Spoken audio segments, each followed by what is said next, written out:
Hello বন্ধুরা, welcome back to my channel মা মাসিদের রান্নাঘর। আজকে আমি আপনাদের নিরামিষ মাসকলাইয়ের ডাল রেসিপি করে দেখাবো।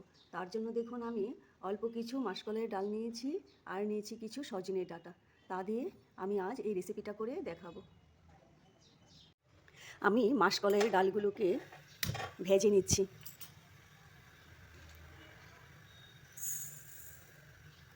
গ্যাসের ফ্লেমটাকে একদম কমিয়ে খুব আস্তে আস্তে এগুলোকে ভাজতে হবে।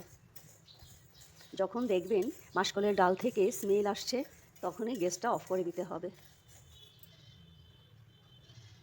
দেখুন ডালটা ভাজা হয়ে গেছে, মিনিট 5 ভাজলেই ডালটা হয়ে যায়। আমি গ্যাসটা অফ করে দিচ্ছি। এখন তাতে আমি দেখুন 1 কাপ জল দিয়ে আমি ডালটাকে ভিজিয়ে রাখবো। ধরুন আধ ঘন্টা ভিজিয়ে রাখবো। তারপর আমি এটাকে ভালো করে ধুয়ে মাসকলাইয়ের ডালের খোসাগুলো ছাড়িয়ে নেব। ডালটা আমি প্রেসার কুকারে সেদ্ধ করে নিচ্ছি। তার জন্য দেখুন আমি 1 কাপ জল দিয়ে দিচ্ছি তাতে। তারপর এতে দেখুন আমি হলুদ গুঁড়ো দিয়ে দিচ্ছি,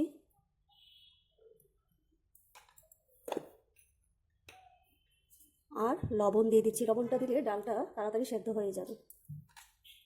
আর 3টি কাঁচা লঙ্কা দিয়ে দিচ্ছি, এটা আমি চিড়ে নিয়েছি। আমি কয়েকটি সিটি দিয়ে নেব।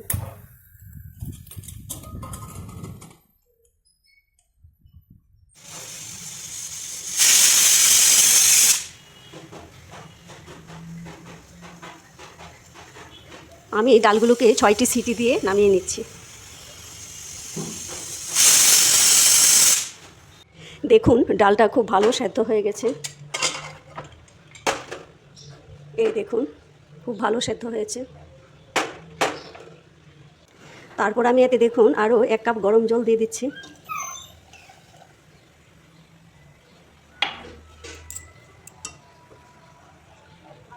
একটু ঘুটে নিচ্ছি ভালো করে। তারপরে এতে আমি দেখুন সজনে ডাঁটাগুলো দিয়ে দিচ্ছি।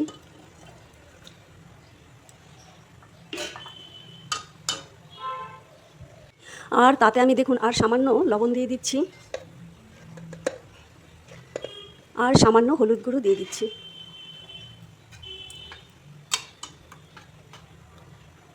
সামান্য লঙ্কা গুঁড়ো দিয়ে দিচ্ছি, আর 4-5টি কাঁচা লঙ্কা দিয়ে দিচ্ছি।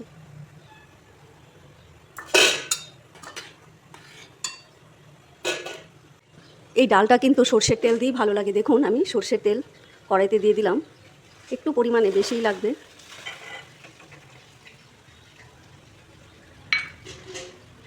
তারপরে এতে দেখুন একটি তেজপাতা আর একটি শুকনো লঙ্কা দিয়ে দিচ্ছি।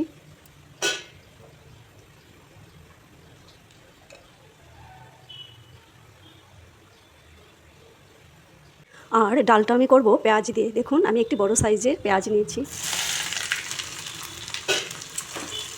পেঁয়াজগুলো ব্রাউন কালার হয়ে আসলে তারপর আমি ডালটা এতে দিয়ে দেব। দেখুন ডালটা দেওয়ার আগে গ্যাসের ফ্লেমটাকে বাড়িয়ে দিতে হবে। আমি বাড়িয়ে দিয়েছি। এখন আমি এই ডালটা ঢেলে দিচ্ছি। মাসকলাইয়ের ডালটা হয়ে গেছে। আর যারা একদম নিরামিষ পছন্দ করেন সম্ভারটা 5 ফোড়ন দিয়ে দিতে পারেন। আর দেখুন আমি নামানোর আগে এই মশলাটা দিচ্ছি। এই মশলাটা হচ্ছে জিরা, ধনিয়া, মিষ্টি জিরা, কালো জিরা, একটু আদা। তা দিয়ে আমি এই রেসিপিটা তৈরি করলাম। এই মশলাটা কিন্তু সবার শেষেই দিতে হয়, দিয়ে 1 সেকেন্ডের মতো রেখে নামিয়ে নিতে হয়। হয়ে গেছে দেখুন মাসকলাইয়ের ডাল। দেখুন ডালটা কিন্তু সেই ঘন হবে না, আবার সেই পাতলাও হবে না, এরকম খেতেই ভালো লাগে। বন্ধুরা দেখুন মাসকলাইয়ের ডালটা কি সুন্দর হয়েছে।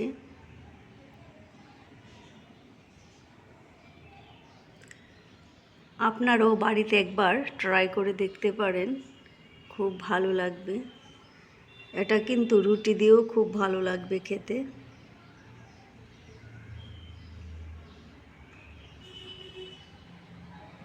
Thank you.